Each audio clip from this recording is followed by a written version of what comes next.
James Young out of Salem, Wisconsin, taking the right lane. Mendy Fry from Los Angeles taking the left lane, the Budweiser lane.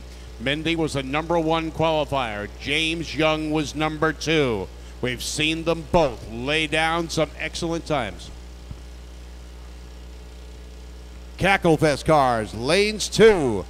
Cackle Fest, first call to the lanes. Cackle Fest cars, to the lanes, please.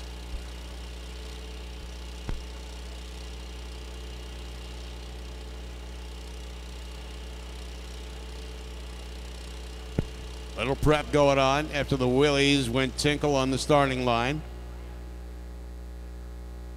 Blowing it off. Luckily, it was just down the center, not where the tire tracks will be. Mendy Fry with a 419 cubic inch Donovan Hemi takes on a 406. So the biggest engines in the category didn't make it to the final. 2 of the smaller engine cars do. And that may be the new way it goes. The smaller engines, less torque on the hit.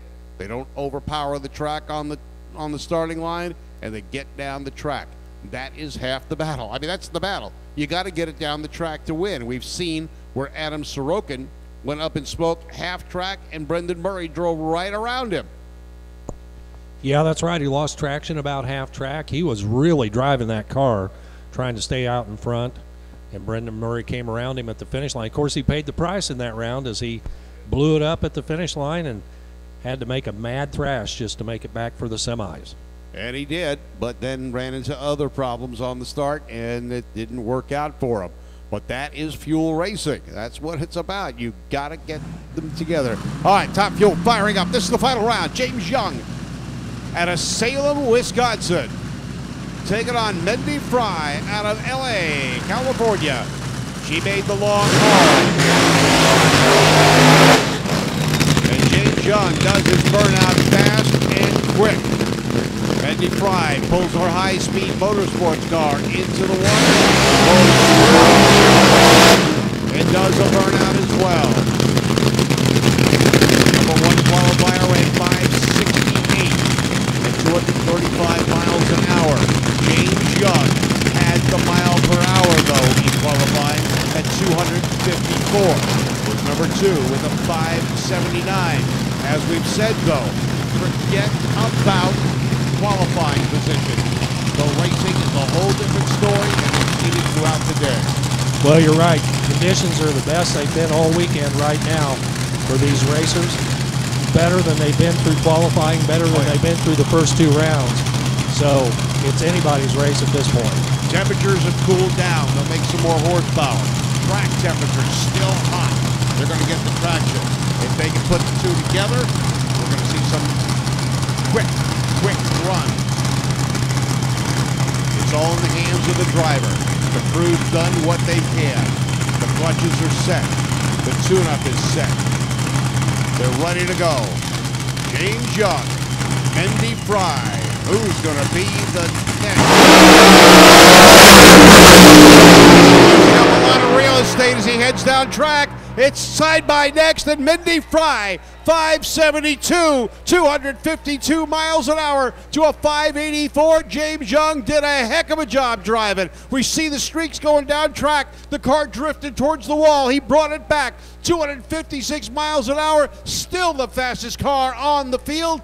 Mendy Fry wins by a mere 0.06 of a second and becomes the National Holley Hot Rod Reunion Top Fuel Champion for 2018. What a great drag race coming out of the #1 qualifying position. And staying there, running consistently, pretty much a bracket car all weekend. High 60s, low 70s. And Mendy did the job. The Nitro Kitty picking up the big trophy. Yeah, slows down from her qualifying time, but picked up. Look at that, 252 miles an hour, her fastest run of the weekend. Right, she's very close to James Young's 254.90 top speed of the meet. She'd been in the 230, 240 range all weekend, but hammers it through at the final. But even in this last run where James was using up a lot of real estate, the horsepower came in, and he had his quickest run of 256 miles an hour. So he was moving at the finish line and pushing it hard. There goes the high-speed motorsports team. To say they're elated would be an understatement. And it's not over. Warren, tell us about what's coming up next. It is Nitro Funny Car, their final round coming up. And the West Coast and the East Coast meeting here in the final as Dan Horan Jr., second-generation racer out of Sylmar, California, alongside John Smith. They call him Bodie. Also, second-generation racer Paul Smith out there alongside the car. See Rhonda out there as well, the whole Smith family. Longtime campaigners at the big show and the nostalgia events as well. They call this car the Entertainer, tribute to Dad's car. Rhonda Hartman Smith, yeah, Rhonda's out there. Scary part about that for me, I remember she was just a little girl hanging around LA County Raceway when her dad was racing Top Gas. Well, she's come a long way. She's an accomplished nitro pilot in her own right and did a wonderful job when she was out there campaigning full time. John did as well. They've changed up their schedule a little bit. They don't run nearly as much of the national stuff. They do enjoy this nostalgia drag racing, and you hear the motor coming to life on the Entertainer.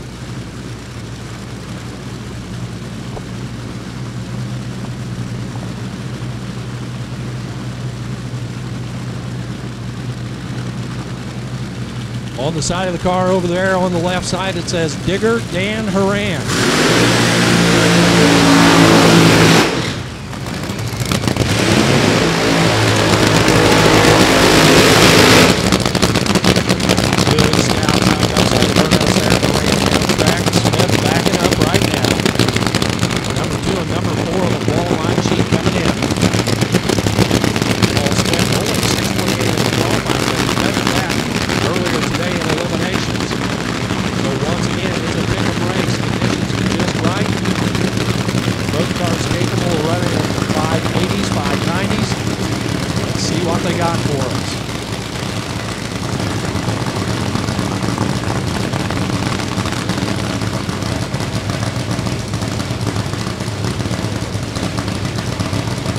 Driving that new mold 68 Camaro body style.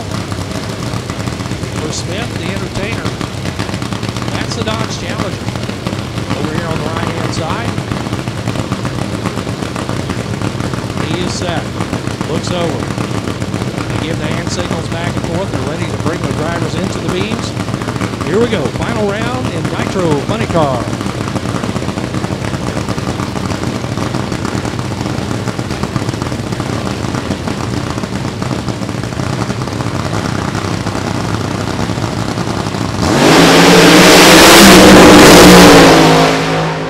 So big wheel stand there, all four wheels off the ground for Smith. Plenty of excitement up here in the tower. Kept it on his side of the track in the meantime. Horan straight out the back door, 588 at 216. Dan Horan Jr., your champion here at the Holley National Hot Rod Reunion. Just for the record, John Smith, 1190 at 52. Car came up all the way off the ground, up on the wheelie bar, came back down, dropped the laundry, and he was still pulling them through. 1190 at the finish line. 985 short time there. 60-foot time for Dan Horan. That is getting with the program. So congratulations, Dan Horan Jr., your winner here at the Holley National Hot Rod Reunion in Funny Car. Still some finals to come. We also have jet cars, our parade of honorees. No? Cackle Fest. All right, hey, look at the, we talked about this, that part. But look at Horan. He had that car hooked up, 9.9 60-foot mark. The quickest 60-foot mark of the weekend. He definitely got the power to the pavement. He had a 2.5 60-foot to a 2.8 for Smith. He was gone after that. Smith having his hands full trying to keep that car rubber side down and shiny side up, but he did it. Popped the chute to get it straight, and Dan Horan goes on to the victory. We got lots coming for you still. We got finals in every category. The Cackle Fest and Jet Cars still to come. Don't leave, but if you got the munchies, Tinsley says until we close tonight, $1 hot dogs, get them while they're hot. And they're on the spectator side of the track, not the pit side. So go over, see the guys at Tinsley, the spectator side by the bathrooms, and you can get $1 hot dogs. Top Stock is at the ready line right now as Doug Duell and Rick Winchester will be coming around the bend for all the hardware and the honors in Top Stock. For Doug Duell, B stock, his index is 1050. Rick Winchester, D stock classification, 1150. A 1 second head start over here on the jegs.com side of the track. The right side, if you're looking from the tower, for the Corvette of Rick Winchester. So you got a Mopar, a Barracuda, up against the Corvette. The Barracuda, the last of the kind of first generation. They were actually a second gen. The chassis were the same, but they changed the body up starting in 1967, and this is the last of that era. Doug Duell, who was in the finals against Doug's dad was in the final against Larry Lombardo in the 1969 Nationals? 68 Nationals. Yeah, so 50 years ago, and the family's still racing. Corvette against Mopar, 1050 to an 1150. Fully staged, both cars, lights begin to drop. On goes the Corvette with a red light, and Duell becomes the champion. Doug Duell taking the win. The Corvette goes through the stripe with an 1152 on a 50. Doug says, I got the win, I'm pushing it. He goes 1048 with a 9, but he gets the win. Rick Winchester red lit by 15 thousandths of a second.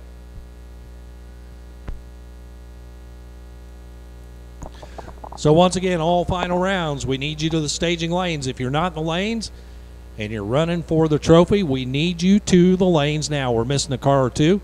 So if you can make your way to the staging lanes, we need you now.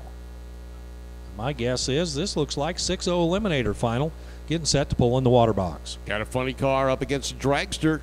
Mike Taylor out of Berwyn, Illinois. 496 cubic inches with a TFX Hemi. He's going to take on Barry Young out of Pleasant Prairie, Wisconsin, a 69 Camaro. And this is the 6-0 heads up index final run. Funny car up against dragster. Going to be an interesting run. Barry Young, we were talking about that earlier. Something about his tools snapping on.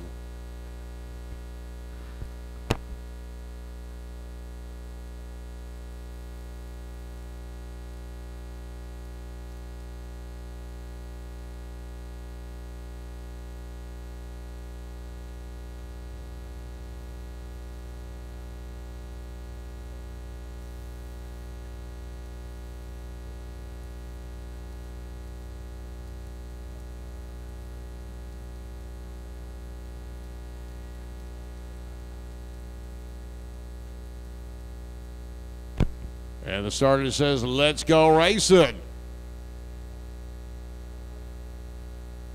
Crews plug in the electric starters. Injected on nitro, looks like over in the left lane. Alan Johnson, 426 here in the right lane. Both have Hemis. Both know how to use them. Both have made it to the final. Now, we talked about qualifying not meaning much. Here you got your number 4 and number 5 qualifier in the 6-0 class in the final round.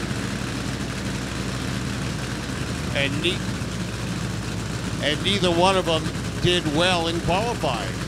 Barry Young couldn't slow it down enough, ran 590.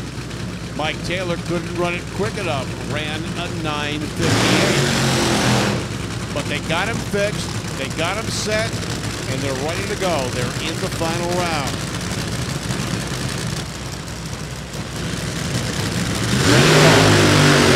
Up against Dragster.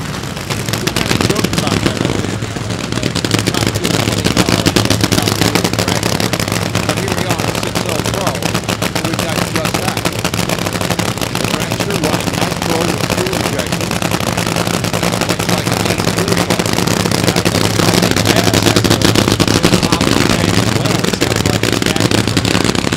Which is perfectly fine. That's right. What is it? 6-0. Run with your run. Simmons here. Don't go for that's right.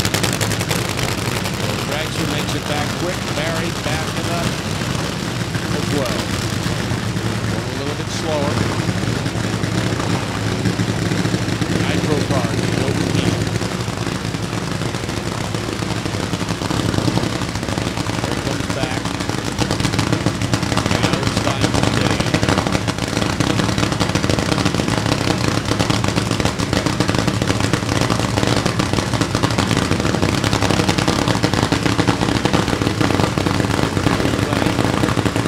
Cars up to the line in the hands of the driver now. 6-0, the music number.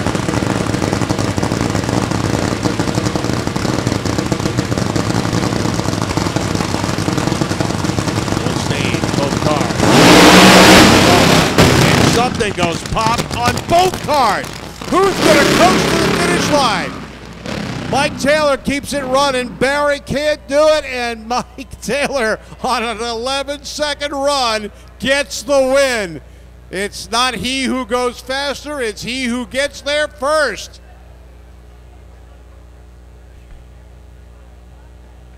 So Mike Taylor, 100 miles an hour through the lights, and a tough break for Barry Young. Both cars go pop. Mike Taylor able to keep his running, and he gets to the finish line first.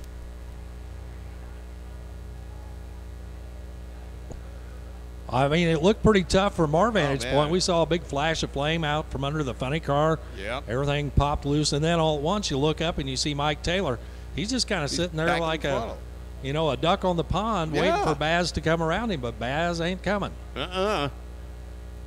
So a tough break for both drivers as they both have problems, but congratulations to Mike Taylor. He got there first, and he gets the trophy. More racing action, more final rounds coming your way as we get ready to close out the evening. We're going to have Cackle Fest. We're going to have jet cars. We've got final rounds and just about everything still to go.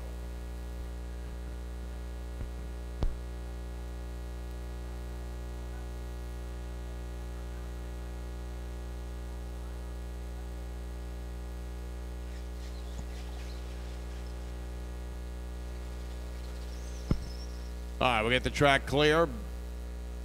Check everything before we send any more cars down. Thanks for coming out to the 16th Annual Holley National Hot Rod Reunion presented by AAA. We're so glad you made it out here. You've made this show what it is. The drivers and the cars would be just running down the track, but having you in the stands cheering them on, that is important to the drivers. Yes, they do hear you, and they do know you're out there. It's definitely not for the big bucks. The trophies are nice, but seeing the fans in the stands cheering them on, that is the thing that keeps you going. Doing a drag race and winning it and nobody knows is no fun. Well, you're right about that. Nobody comes up to you and says, hey, let me see the check. They want to see the trophy. They want to hear the story. You know, it's a resume builder. It stays with you for your whole career. And we got some stories to tell. We have families that have been racing for decades, and their youngsters are here today. The generations of racers that have come down the line are here racing. Well, you saw that with Doug Duell winning here Doug Duell. 50 years after his dad made it to the final at Indy. Against Lombardo. Against Lombardo, that's right. We got a family story brewing here as That's Friels. Kelly Key, who is Kelly Friels Key, will be in the 750 final, and her brother Robbie, the Rocket Man Friels, will be in the 7.0 category coming up. So I'm sure they'd like to pair their cars up in the winner's circle and take home the hardware. But we got a final coming up right now, and it looks like this is the Nostalgia Superstock final. It does. Look at the injector stacks on the Comet. Those things are almost as tall as the roof as they get ready to go. So Twinsburg-based Ohio, Kurt Neighbor taking on Butch Cassidy in the 69 Dart. Dart dials 1250. It's going to be a long wait before Kurt Neighbors can go to chase him down. Is he going to be patient? Watch him closely. Butch Cassidy will leave the line. He's got a 1250 dial. Kurt Neighbor, a 975 dial. 383 Dodge versus 482 cubic inches worth of injected Ford. And it's gotten quiet on the starting line. Pre-stage light lit with the Comet. The Dodge rolls in. RPMs start to come up. Fully staged, both cars. Lights drop and off goes the Dodge. Patient. Here he goes. Down track. Comet on kill. Headed to the stripe. Closing rapidly. Is he going to get there in time? He does. 986 to a 1268. And Kurt Neighbor gets by and takes the win with the Comet. 986 to a 1268. Blows on by the Dart. Here we go with more final round action. Pat Lamont out of Lake Villa, Illinois, 23T. And here's Stan Hunter from Nashville, Tennessee, 32 Bantam. 388 cubic inches worth of small block Chevy, taking on 500 cubic inches worth of big block Chevy. It's bracket racing or index racing. It doesn't matter what the size of your engine is. It's how quickly you get there. And Pat Lamont dials 850. Stan Hunter a 950. So Hunter will leave the line first in the Budweiser lane. Pat Lamont in the Jeggies lane will try to chase him down. Over a second separates the two cars. Pat Lamont has got to be patient here. Lakeville, Illinois, 23-2.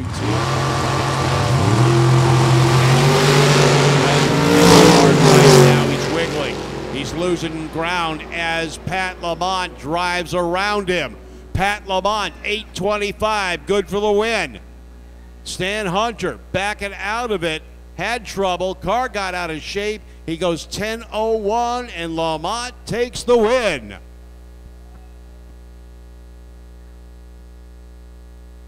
Final round in every category has pulled into the staging lanes.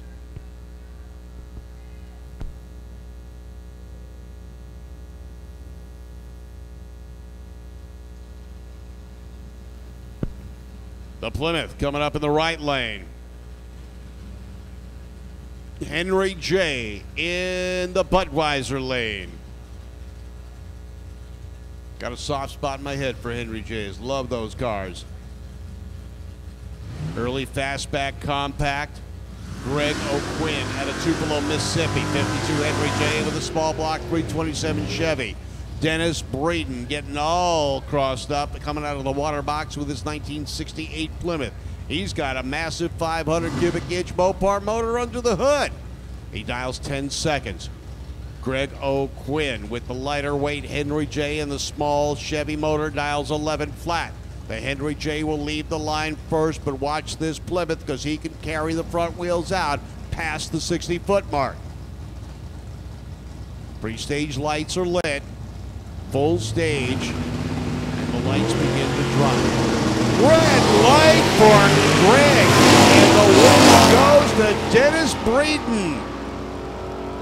Greg goes 035 in the red. Runs a 1091, so adds insult to injury. Goes red on the starting line, then breaks out. Dennis Braden slows it down, knows he's got it, 1066, and he becomes the Hot Rod Reunion champ. Don Trent out of Flovation, Alabama. 1961 Corvette 582 big block Chevy. Taking on Kenny Robinson's Greentown, Indiana 67 Fairlane. Fairlane dials 10 flat. Corvette 9 flat. 466 big block in the Ford Fairlane. 582 big block in the Corvette. A plastic fantastic probably weighs 2/3.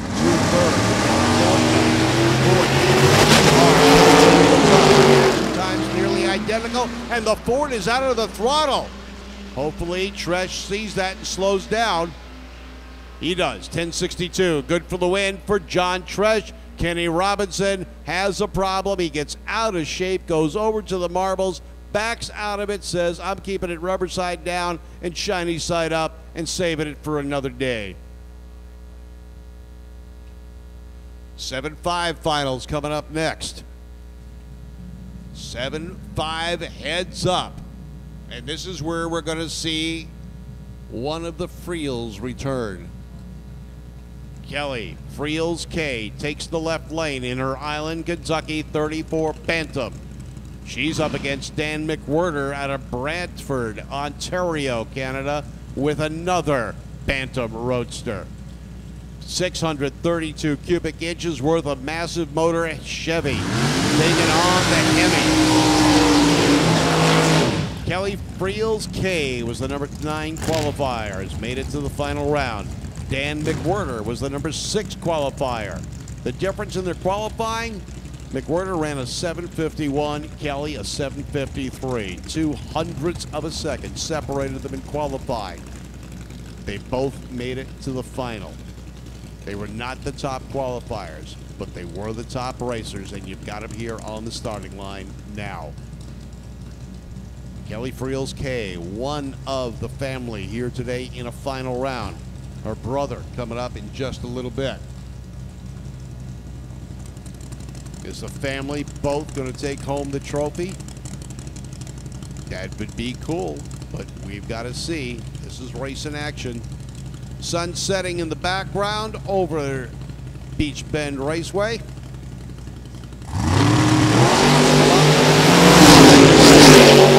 Reaction times are close. They are side by next. Incrementals almost identical. Kelly takes the win. 7:53 to a 7:57. She had an 0.40 reaction to an 0.67.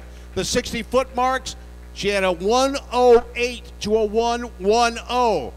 At the 3:30, they were both at 3:0. At the 8th mile, she was at 4.7 to a 4.8. At the stripe, where it counted, 7:53 with a 9 at 172 miles an hour to a 7:57 at 175 miles an hour. Margin of victory at the finish line, 63 thousandths of a second.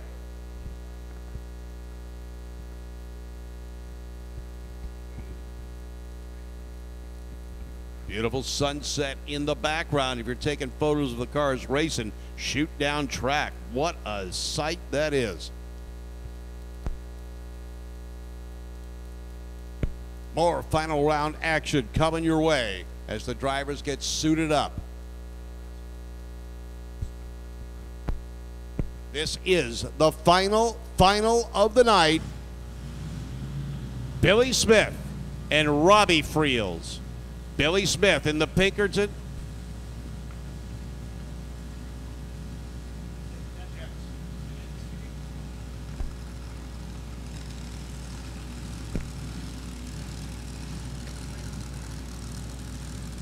Preston Davis, you should be heading up to the starting line. Preston Davis, come on up.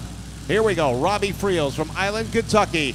His sister just won her class. Can he do the same and make it a family victory? He's in the 7-0 class, qualified number 4 in the Jegs lane.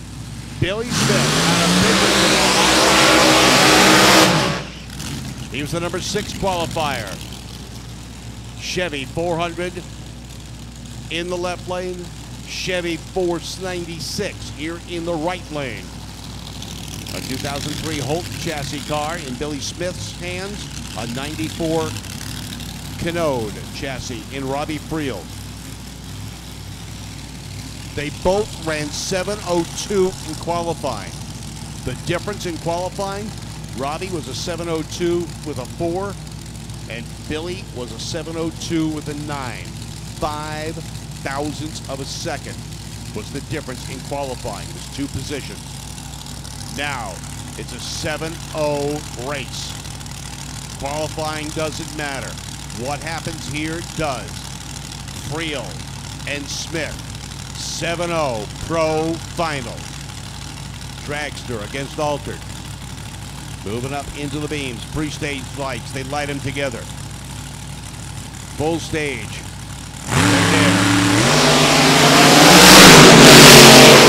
Slight edge on the start.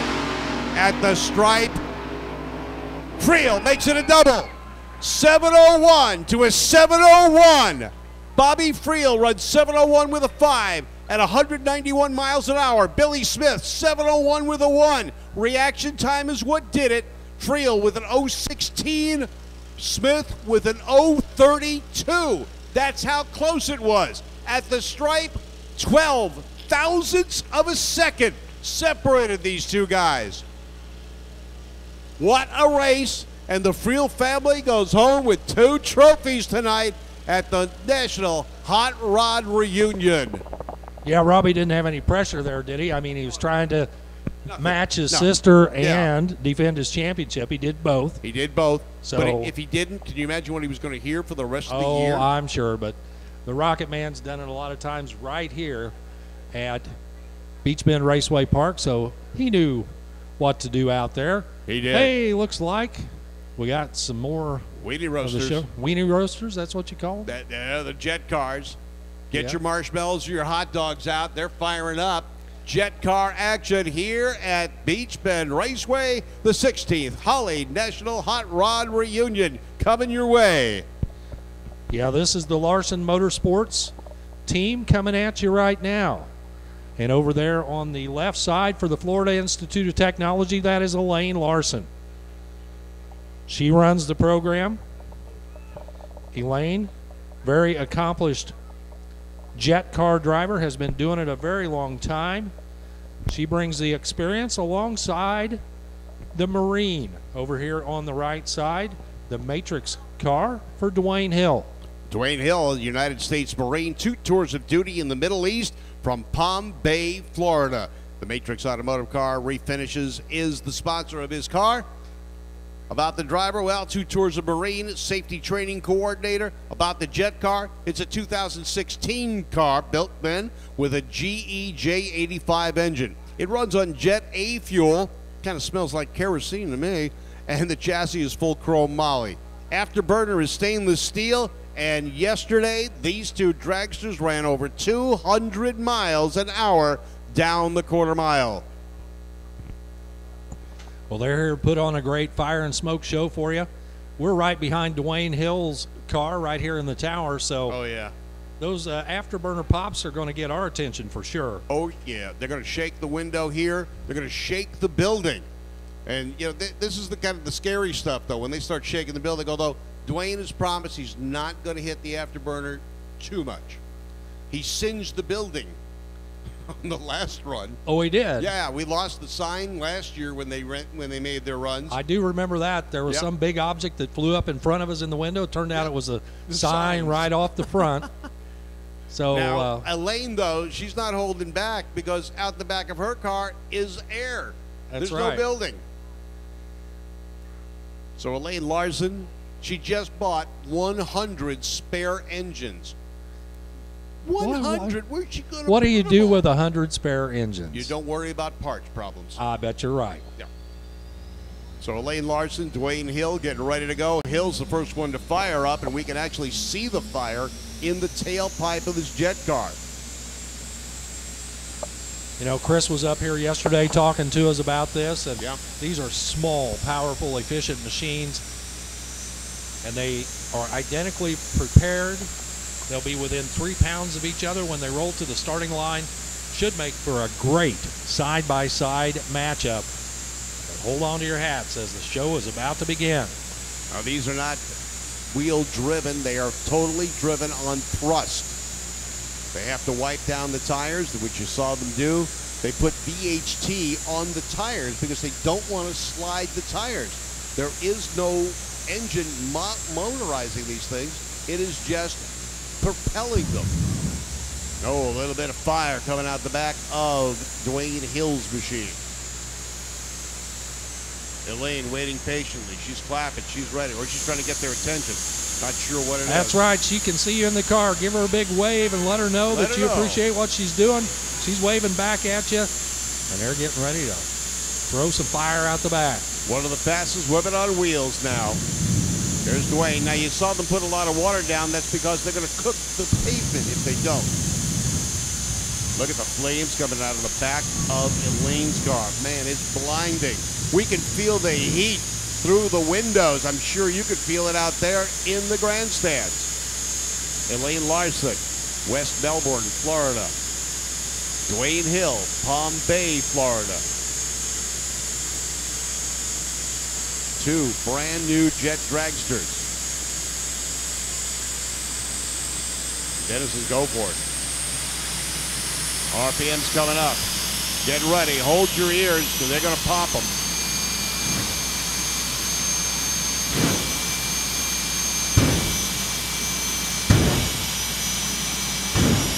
Oh, take a deep breath. Smells like the airport.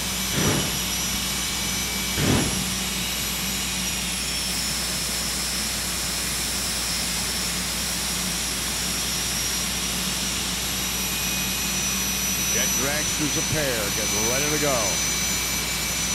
Come on, hammer it, he says. There we go.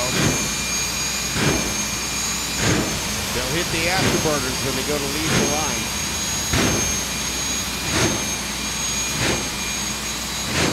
You see the water just spreading and running away.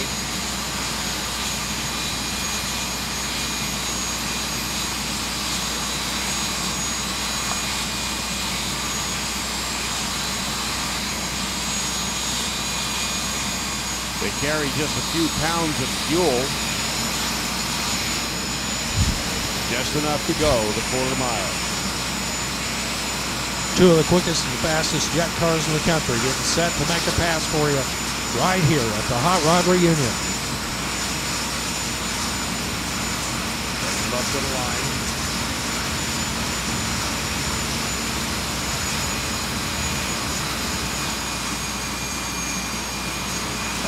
Drop. Ready to go. 20 the first one. Now the RPM come up as he builds boost.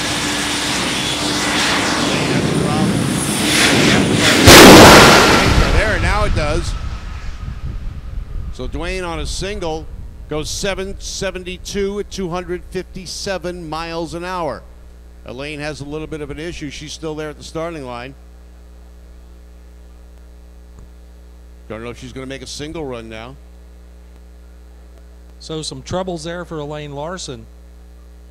And yeah, I do not hear the motor running there on that jet. I don't see any thrust coming out the back unless that thing's at real low idle. You're in better position to hear it than we are. Looks like they're going to be pushing her back. I know that she came out here to put on a show for you. Dwayne certainly made a nice looking pass there. 257 miles an hour. Not bad.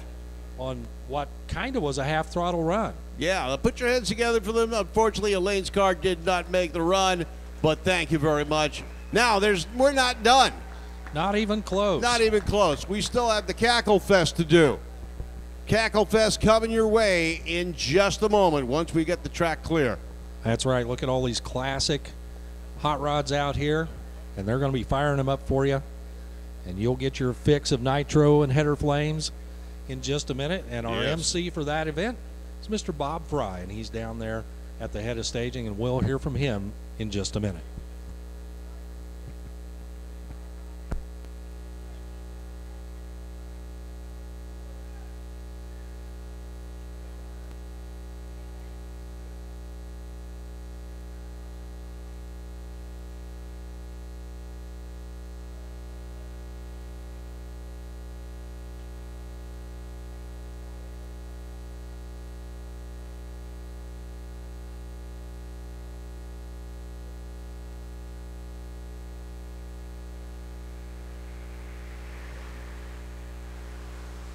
I think we may get Elaine to make a run. Her tow vehicle just came down the road.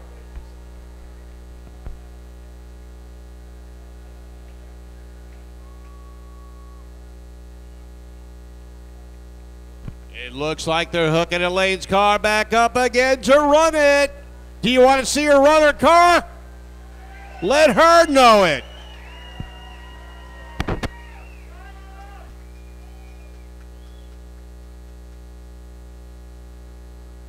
All right, so Elaine's car going to get plugged in, fired back up again. She's still strapped in place. She says, come on, I want to make a run. This is too much fun.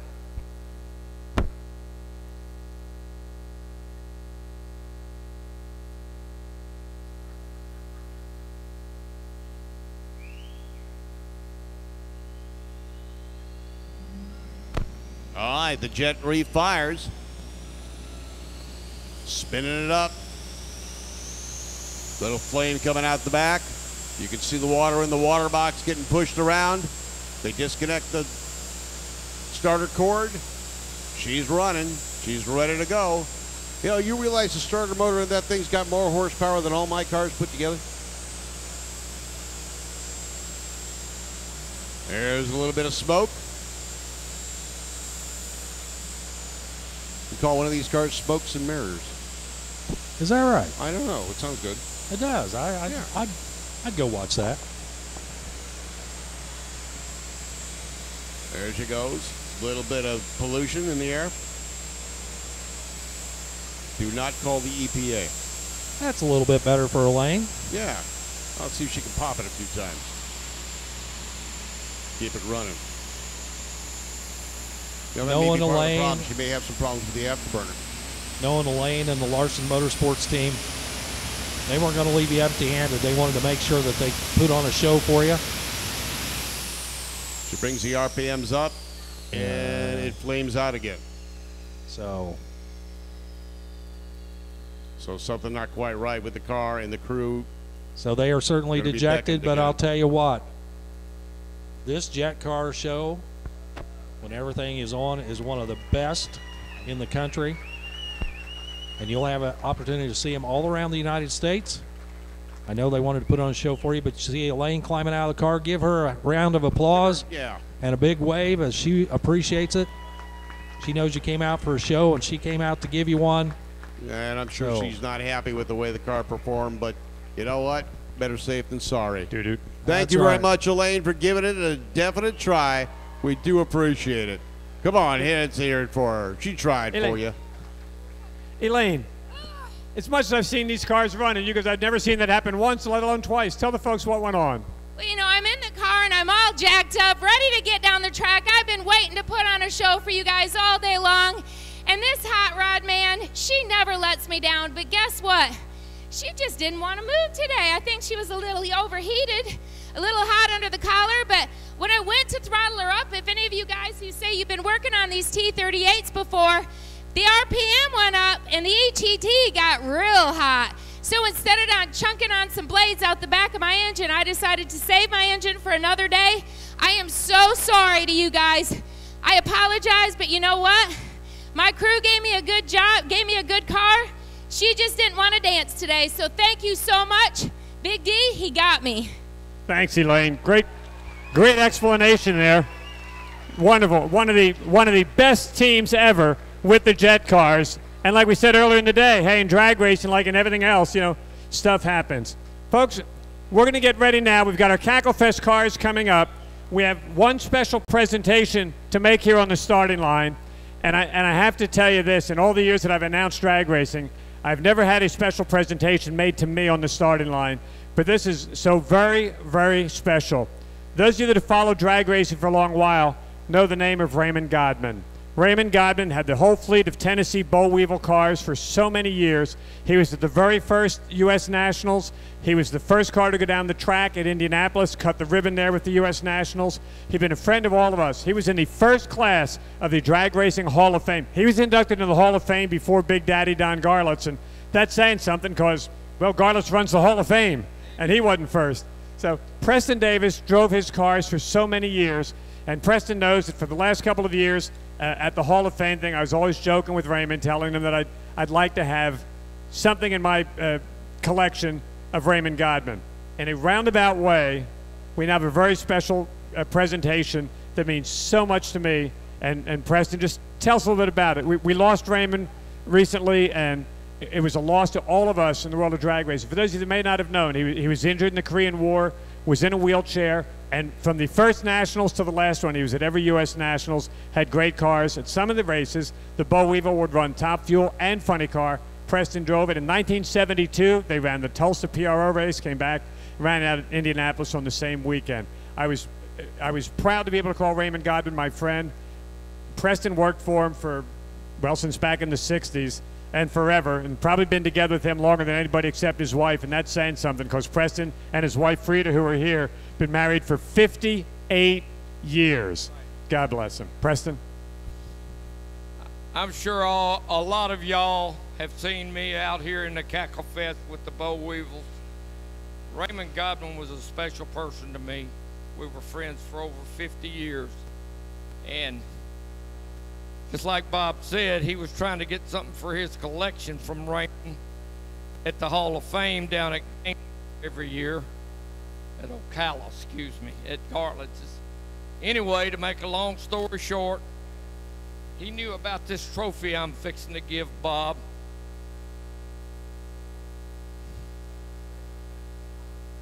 Raymond told me in December, 3 weeks before he passed away, I got to have you do something for me. He said, that clock trophy that we took top time in Oklahoma City in 1958, I want you to give it to Bob Fry. You've wanted it. Well, let me tell you one quick story. This is the clock that Raymond got. It says Top Time Trophy, Oklahoma City, a modified roadster. They won this at the 1958 Nationals. Now, one little quick aside to this. I used to tell Raymond I would love to have a gift from you. He said, well, I got this clock that we won at 1958. He said, I'm going to give this to you. So he came back the next year to Gainesville, and I saw him at the Hall of Fame, and he didn't have anything. I said, Raymond, what about that clock? He said, funny thing. He said, I put 2 batteries in it, found out it works perfectly, and I can't give away a perfectly good clock. So I figured as long as it's not working, you can have it, Bob. But Preston has put it, this is the original clock, original hands on it, and this means so much to me that Raymond thought that much of me, and that you and Frida took time to come up here this weekend. Well, you know, I came to race my race car, and I wish I could have brought the Bo Weevils to do the Cackle Fest, but Raymond's wife, Jane, she just didn't want him to come up here without him. And I understood. He was a special person to me. And this is a very special gift to you. It's amazing. I thank Raymond so very much, his wife Jane, our thoughts and prayers with her. To Raymond, to Preston, who's with him there at the last moments. God bless you, Frida, the family, and I can't thank you guys enough. Thank you very much.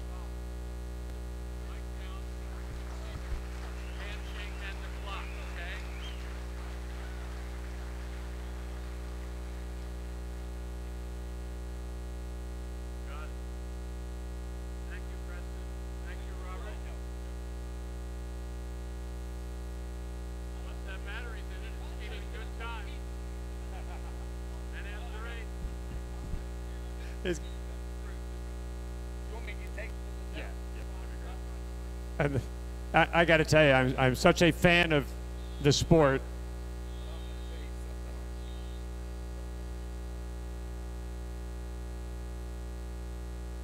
One more time, ladies and gentlemen, for Preston Davis, driver of the Bo Weevil cars, for the great Raymond Godwin. I'm so honored and fortunate. It's just a marvelous tribute.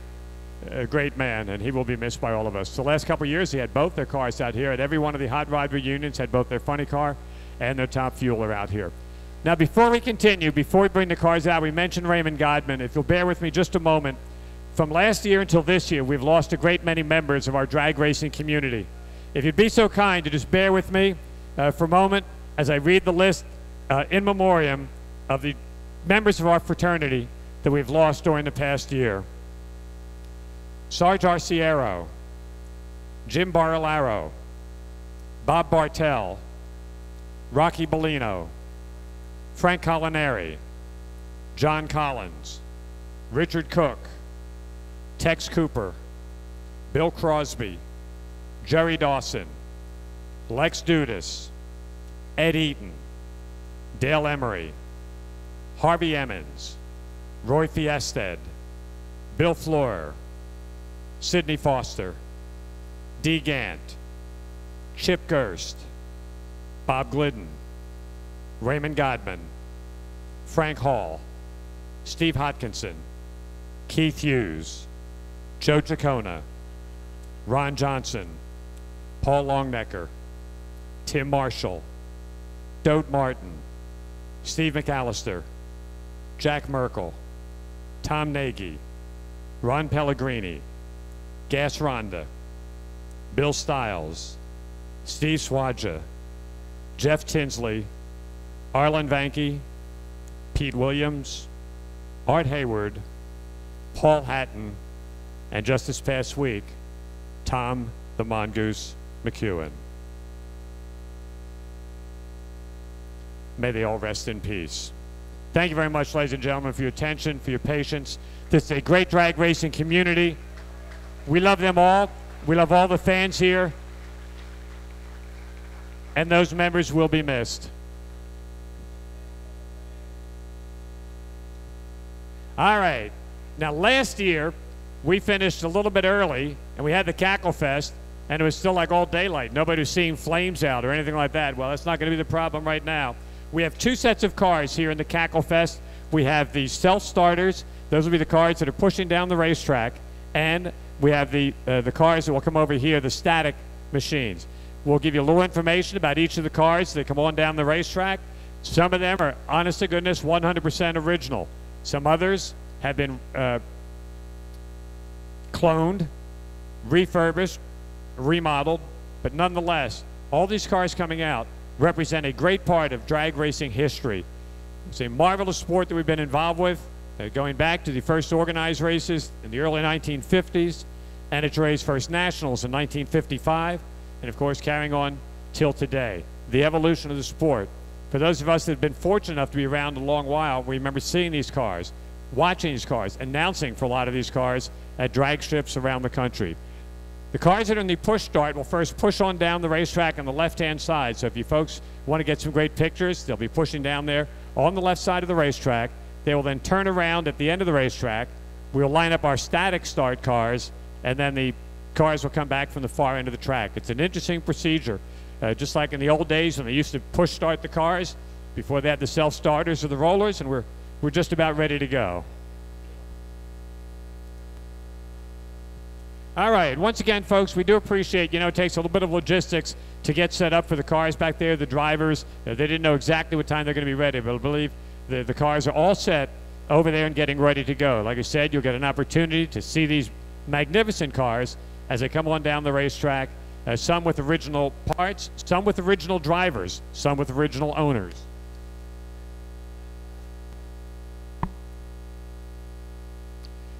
And waiting for our first car to start pushing up will be the beautiful John Dearmore car. Now, I'm not sure, but I think John has been more of these Holley National Hot Rod reunions than just about anybody else. It's a beautiful, full-bodied car, the John Dearmore AA fuel dragster, originally built in 1970. Keith Redfern, the current driver, a Speed Products Engineering chassis, a Tom Hanna body, which is just breathtaking. So as they get ready to push on down the track, Brian Budd was the original driver. The team was number 2 qualifier at the U.S. Nationals in 1970. Brian Budd had a great career, was the only guy to drive this particular car. This, the real deal. Take a look, our first one going down. Give him a nice round of applause, ladies and gentlemen. The John Deere team car. Beautiful machine. The tow truck's not bad either. The legendary name Hawaiian. We talked about Don Perdome earlier in the day, and Roland Leong, and Mike Snively. Take a look at this Hawaiian dragster. David Pace. David was a runner-up at the U.S. Nationals and Top Fuel Eliminator. Had the best seat in the house one time to watch Shirley Muldowney take the win. Frank Heinig, the current owner of the South Carolina machine. Don Long chassis, Hanna body, early model Chrysler. Give it up for the Hawaiian.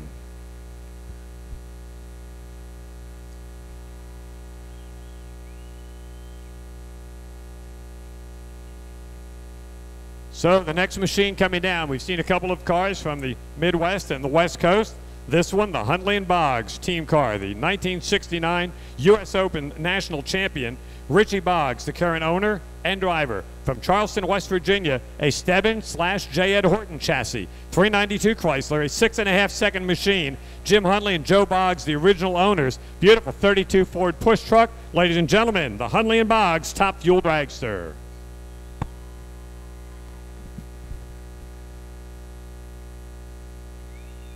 Next up, you hear people all the time, a lot of times refer to the earlier model dragsters as the rail jobs. And if you're wondering why, all you have to do is take a look at this machine. The relatively Spartan-looking dragster, a Speed Products engineering chassis, the Hanna body, and if you were running a race car that had an SPE chassis and a body by Hanna, you know that you were going top shelf. J.D. Strawn is the current driver. Jim and Donnie Burles, the current owners. The Piesick and Lucas AA fuel dragster. This is an earlier model machine. This is a 1956 car out of Texas. Ladies and gentlemen, give a nice round of applause. The Piesick and Lucas AA fuel dragster.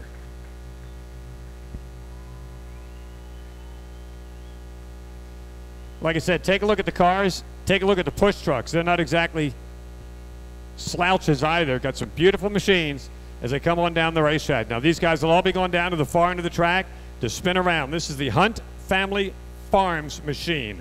Vintage 1964. Current owner is Tom Hunt. Donnie Moore, the Franklin, Ohio machine. Your front engine dragster, relatively short wheelbase for this particular type engine, and the 392 early model Chrysler Hemi. Magnificent push vehicle also. How about a nice round of applause for the Hunt Family Top Fuel machine from Ohio. I know this is a push vehicle or a tow truck, one or the other. But that is a gorgeous machine out in front, let me tell you.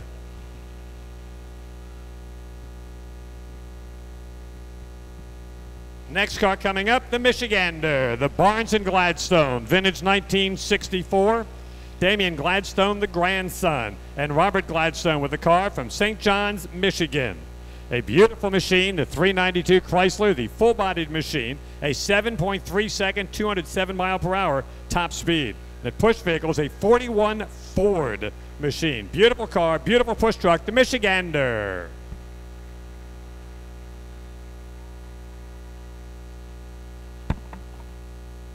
Another car that has become very familiar here in the Cackle ranks at our events, the Swamp Fox, the 1968 World Series of Drag Racing Champion. If you got a Cordova trophy at home, you've really done something. A 6.5-second, 219 mile per hour career best, both in 1968. Harold Brewer, David Hoyle, the great team from Michigan, the Swamp Fox.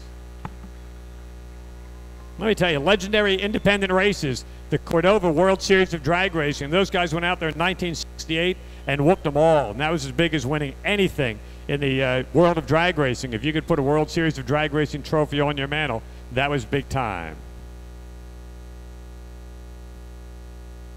You can probably tell by looking at the next vehicle, we're going back in time quite a bit. By the short wheelbase, the big tires on the front end, the Hubert Standard Oil 1960 machine. Current driver is Austin Myers, who was the 1971 champion of the world. Dave Huber, the Kentucky machine, 1957 small block machine, 283 Chevrolet. The Dragmaster team, 890, 200 miles an hour. The Top Gas car, the Huber Standard Oil car. You talk about champions, ladies and gentlemen, pushing down the special edition. Jim Walther is the 1972 Top Fuel champion of the world. The beautiful machine, the special edition car to Chesterfield, Virginia. Woody Gilmore chassis, body by Al Bergler. The only guy ever to win a U.S. Nationals and the Riddler Award in design. That is a magnificent car. A great friend of all of ours. Heading down the racetrack is the special edition machine.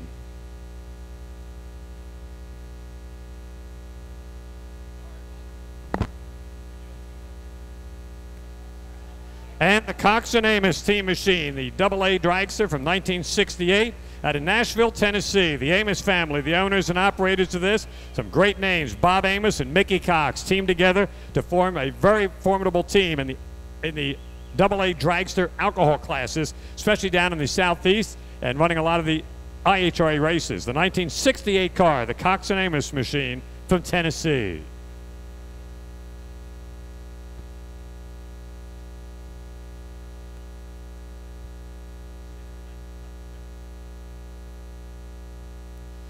The next car has seen several incarnations. It is generally referred to as the Rainbow Car. As it's coming up right now, the Dunn & Reith top fuel machine. Sitting behind the wheel, one of the most legendary drivers. You can call him Floyd Lippincott, you can call him Bob Moravis. Made a name for himself driving the famed freight train twin-engine race car. But sitting now behind the wheel of the Dunn & Reith team machine, and this is a tremendous automobile. The history that they went through just to track this down and to find the car was really something very special.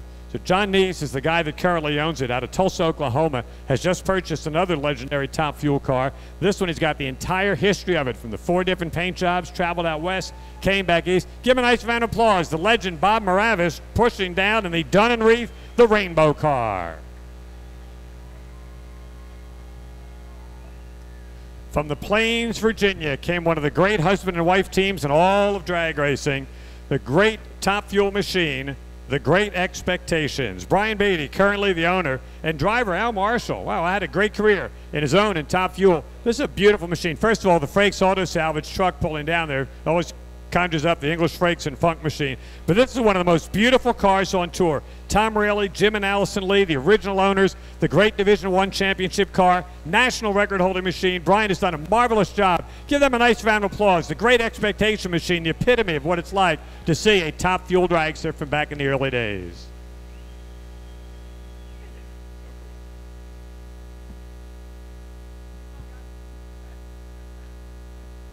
Next coming up, well, we got a couple of East Coast cars going back to back. The 1968 version of Top Fuel Dragster. This is the legendary Comanche team car coming down. A beautiful full-bodied machine. The Don Long chassis. Keith the Ruman Bergen has done some work on this. Tom Hannon, Keith also in the early days and the later days. The 392 Chrysler. Paul Broughton with the machine from Massachusetts for all the New England teams. Another very familiar figure on the Cackle Fest circuit and here at Beach Bend. Give them a nice round of applause. The New England-based Comanche. Those will be our cars in the push start.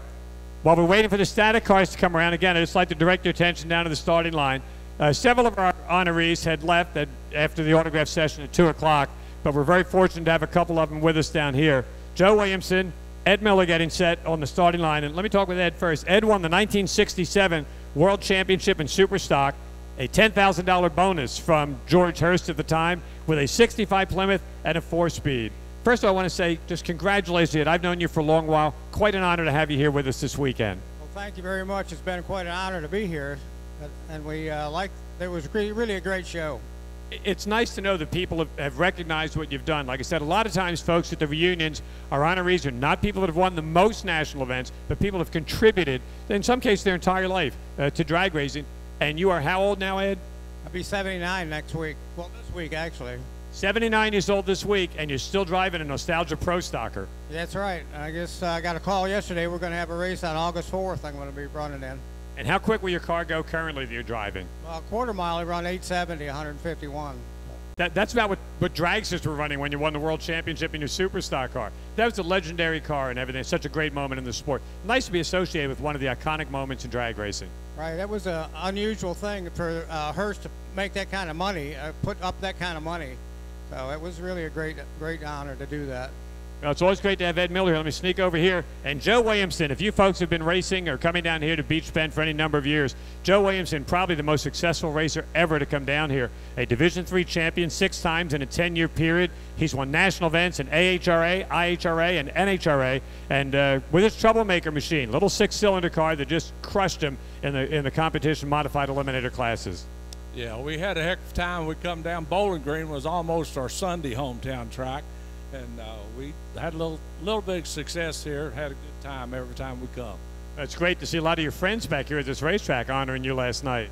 Yeah, it's hard to find people that still know what the race cars was back in the 70s, but there was a bunch of them showed up, and we had a good time with them. So we got one guy that won with a Hemi 4-speed, another guy that crushed him with a 6-cylinder, and that's the great thing about the diversion. Ladies and gentlemen, one more time, a nice round of applause to 2 of our honorees, the great Joe Williamson and Ed Miller.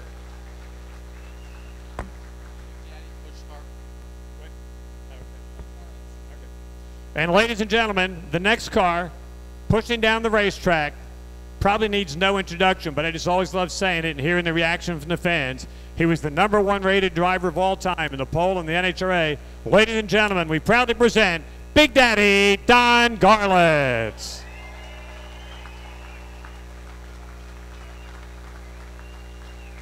Big Daddy with his famous winch charger, the Mopar. He's had a great weekend, he told me, talking to a lot of the folks over there in the pit area with his books and his posters. Give it up for him, ladies and gentlemen. He's one of the great gentlemen of drag racing at 84 years old and still going strong. A lot of tours, running a lot of races, coming to a lot of shows, and it's always a pleasure to be able to have him here at the Holley National Hot Rod Reunion, because there is only one Big Daddy, Don Garlits. Now, our static machines, which means they will self-start, not be push-started, one of the greatest drivers ever in the top gas classes, Gordon Collecting Collett. Gordon is out of Ohio, and he and his sons have done a great job in rebuilding and reconstructing a couple of his very original cars. He was a national record holder, a national champion, a world champion in the era when top gas cars were unfortunately like dinosaurs. They roamed and ruled the earth and are now extinct. But they've got this magnificent machine right here, the 392 Hemi. How about a nice round of applause for the former champion of the world, Gordon Collecting Collett.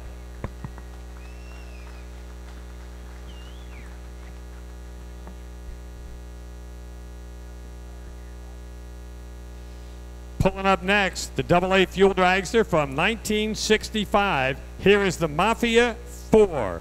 Raymond Lesh, the Laplace, Louisiana car. They had some great runners down in the Division 4 area, going all the way back to the legendary Cue Ball Whales, to Paul Candies, who we lost about a year ago, and some of the great runners from down in the Division 4 area. Chuck Holley did the chassis on this. It's a 228 228 mile per hour car at 713. A.J. Gallardi was the original owner of this team, and being from the Northeast, I thought I knew almost anything that was associated with the Mafia, but the Mafia 4, and Preston Davis there, give him a little hand down there. Ladies and gentlemen, you better clap for the Mafia. The last two people that didn't clap, we haven't seen them since last year, so. And coming up next, back there in these staging lanes, for all the great Chevrolet fans, we're going to proudly present the USA #1, the all Chevrolet. Here comes Bruce Larson. Bruce's car, when he ran a Cobra sports car originally back in the 60s, had one of the original Dragon Snake cars. Then he got together and started running in the Chevrolet camp. His USA 1 Chevrolet Chevelle, one of the earliest of the all Chevrolet cars to meet great success out of the Pennsylvania area. Then this one, the USA #1 great match race car for Bruce. He was also the 1989 NHRA Funny Car Champion and was the last Funny Car Champion to go wire to wire. Notice he won the first race, won the last race, never gave up the points lead. He's a great gentleman. If you're ever up in the central Pennsylvania area in November, you got to come to Bruce's. It's called a Barn Fest. He's got a couple of hundred cars there. A lot of his cars are on display. It's a real fun event. He's a great gentleman, a true historian of the sport, certainly a lover of all things Chevrolet. Ladies and gentlemen, one more time for the great Bruce Larson.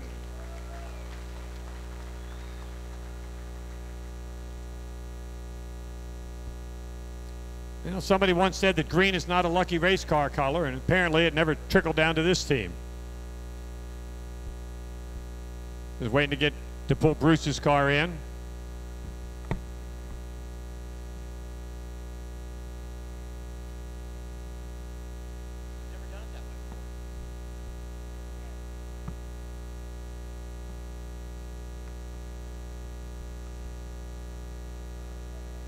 Our next car coming up, Brian Coleman, the Wisconsin-based machine, a 1931 Chrysler with a 498 cubic inch Keith Black engine, double rail chrome moly chassis. It says here this is a licensed, titled, insured street car.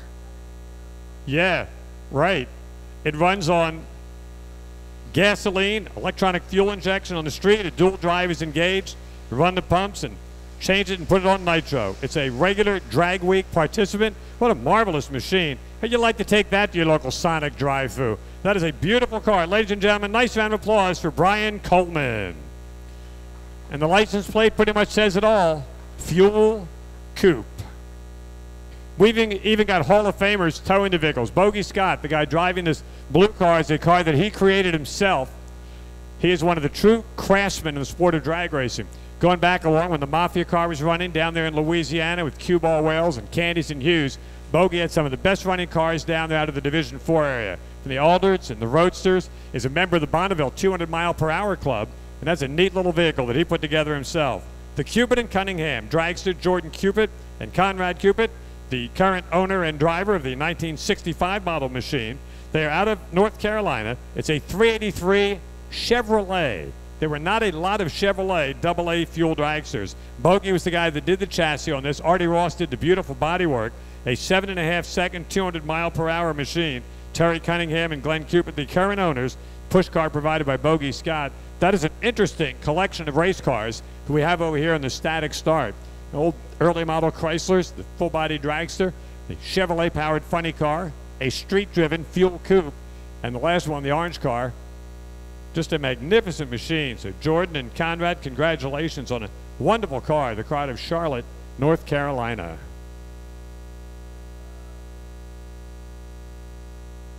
While we're doing this, by the way, the push-start cars are spinning around down there at the end of the racetrack, getting set to push up towards this end.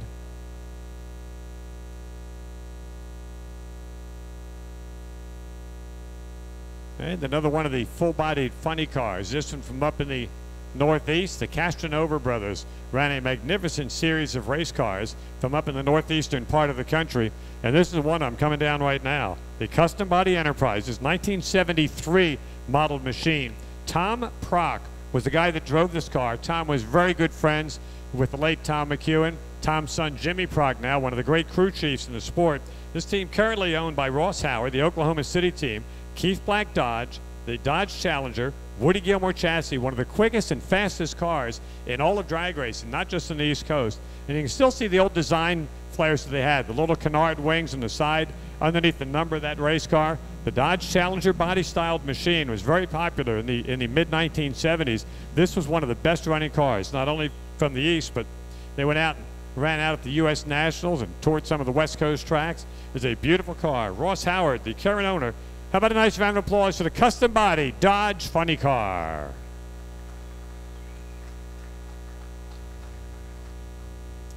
Well, we got Bruce Larson's Chevy. We got the custom body Dodge. We must have a funny car for all the Ford fans. And believe me, back then there were not a lot with this particular body style. This is the Coleman Super Ford. Nick Coleman, keep it in the family. A 427, one of the classic overhead cam Ford engines. Nicholson, Sharpman, all ran with these particular type machines, but the body here just a little bit different. The Ford Torino body out of the Coleman and Taylor transmissions. And for those that watched in the late 60s, early 70s, the Coleman Taylor name seemed to pop up everywhere, especially throughout the Division 2 and the Division 3 areas. This is a beautiful race car, the Logie chassis entry, a 204-mile-an-hour full-body machine, originally driven by the late Sidney Foster, one of the great cars out there, the beautiful Coleman and Taylor Ford Torino.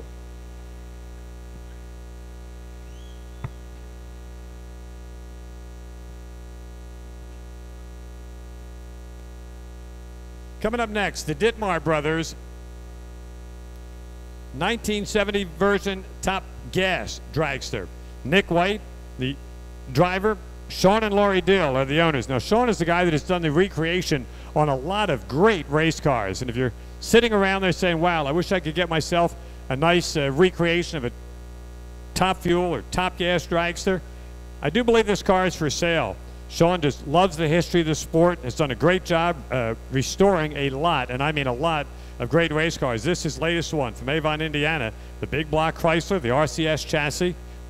Bob Skip and Phil Ditmars were the original owners, not to be confused with Jack Ditmars, who ran out of the Ohio area with his little roadsters. But this is a magnificent machine, and if you're sitting there going, you know, hey, Father's Day's coming up tomorrow. Gee, I wonder what to get Dad. How about a nice Top Fuel dragster? That car is for sale.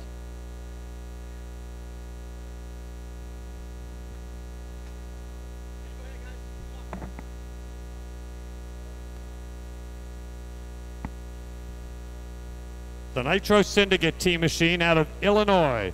So get set to head on down, and again, one of the relatively Spartan-looking machines. They were all about function and didn't care a lot of. I shouldn't say they didn't care a lot about showy, because that's a beautiful race car if you look at it close up. But just not the full-body machine. David Stewart's the current driver of the machine. It's a 1965 series entry out of Illinois, the 392 Chrysler Hemi, the Nitro Syndicate.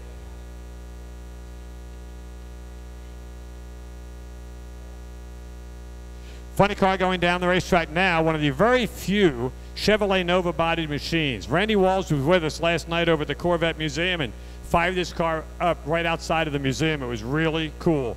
From Garfield, Kentucky. He was originally out of Kentucky, moved to California, made a living racing out in California, and retired and decided he wanted to come back home. So here he is, the 69 Nova, fiberglass body, Chevrolet powered, nitro. In fact, there's one of the rare photos you'll get. Two Chevrolet-powered funny cars, Bruce Larson's and Randy Walls. Randy had a series of Chevrolet cars that he ran. This was one of the best. Beautiful machine.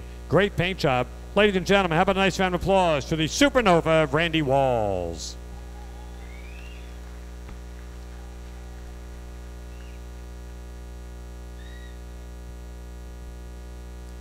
Next up, the camera of Decker and Jones. This is, we saw the overhead cam engine in the Ford Torino funny car.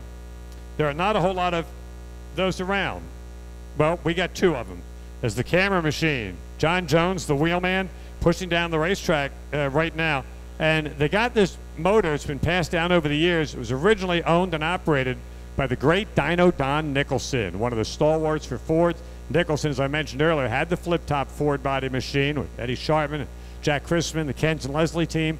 Some of the greats that ran the funny cars ran the Ford engines, and then after a couple of years they were just not competitive with the Chrysler engine, so a lot of them switched in the funny car category. Dino, of course, was such a great stalwart Ford man, started his career racing Chevrolets, and ran a variety of cars in the funny car category, factory experimental, pro stock, and super stock. But this Indiana-based machine, a welcome addition to the Cackle Fest. Ladies and gentlemen, the Cammer, Ford-powered machine from Indiana.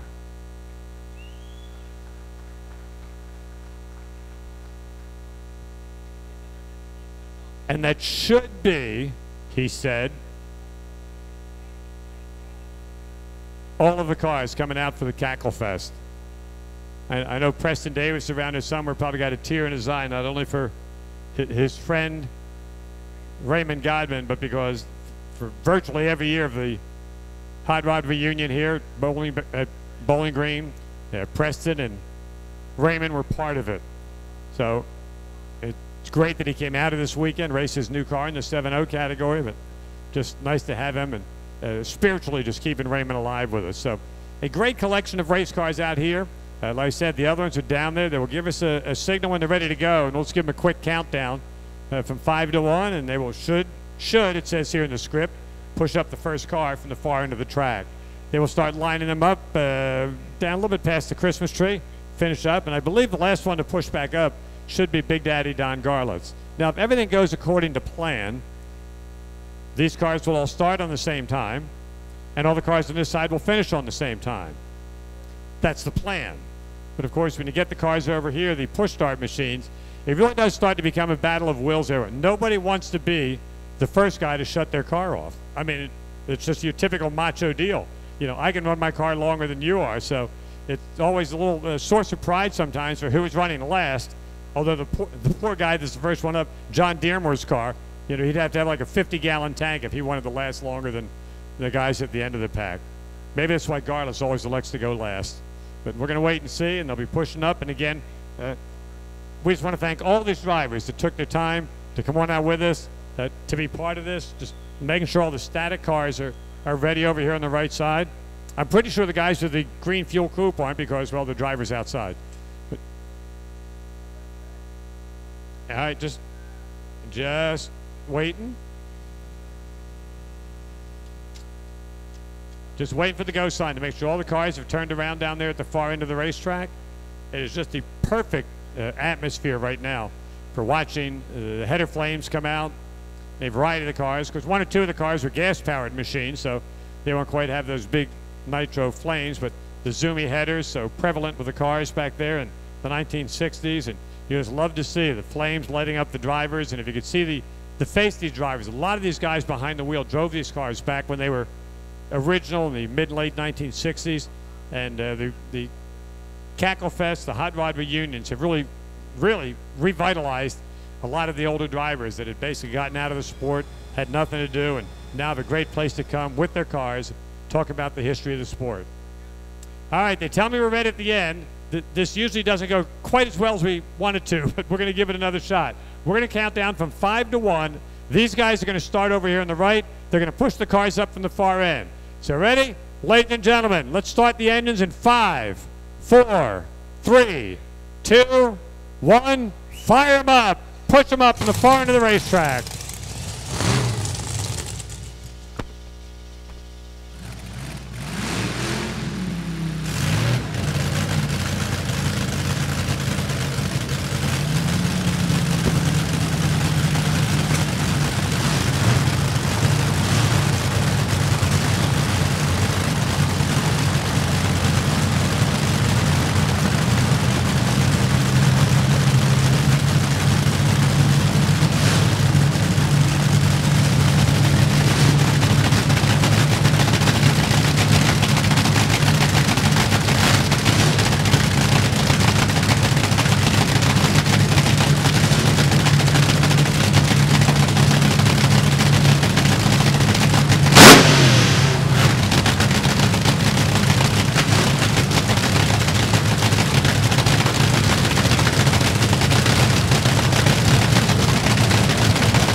Ladies and gentlemen, let them hear it. Cackle Fest here at the National Hot Rod Reunion. A little tip of the cap to all the drivers. Boy, some of these static cars ran for a long while. The push starts, beautiful pieces of drag racing history. The men, the women, the machines. Taking his helmet off right here. Ladies and gentlemen, give it up for Big Daddy. Let me get the Bushmaster out of here.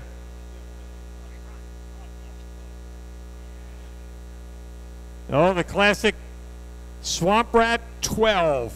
They all had numbers. Some did a little bit better than the others. Ladies and gentlemen, one more time, Big Daddy Don Garlits. Hopping out, Big.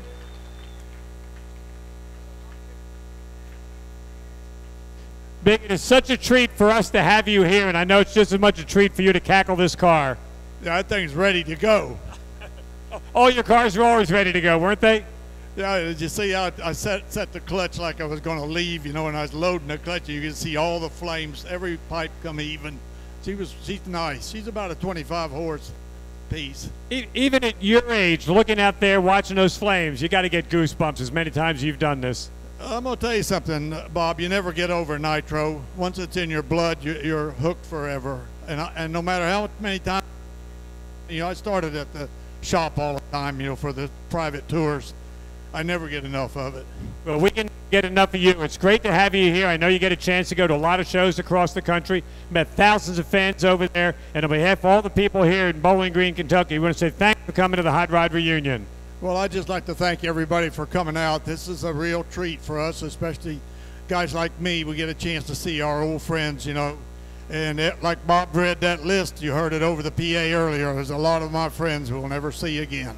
Well, we always enjoy you coming down here. It's a treat. Ladies and gentlemen, give it up. He was #1 in the hearts and #1 in the program, Big Daddy Don Garlits. And a special thank you to all the teams who came out there and cackled their cars, brought them out, took the time and effort. A special thanks to all the folks, too. We know it's as hot as it's probably ever been in the 16 years here. We appreciate your time, your cooperation, your support for coming out here. It's been a marvelous weekend. You can come on out on the track if you want, get some pictures. Some of the legends are out here. They're going to hang around for a little bit, getting their cars back together. From Bruce Larson on this side all the way down to the push-start cars. It's a great treat, a great opportunity here. You know, kind of hang around, don't get caught in the traffic heading out. If you do head out, please do drive carefully. We'd like to wish a happy Father's Day to all the dads up there. And we want to thank everybody for coming out and making this 16th Holley National Hot Rod Reunion so very special. So on behalf of everybody at the NHRA, the NHRA Wally Parks Motorsports Museum, the fantastic staff here at Beach Bend Raceway, and all the hospitality that we've been shown here in Bowling Green, Kentucky. On behalf of all of them, we'd like to thank you, invite you to come on down to the starting line, meet the stars of the 2018 Holley National Hot Rod Reunion.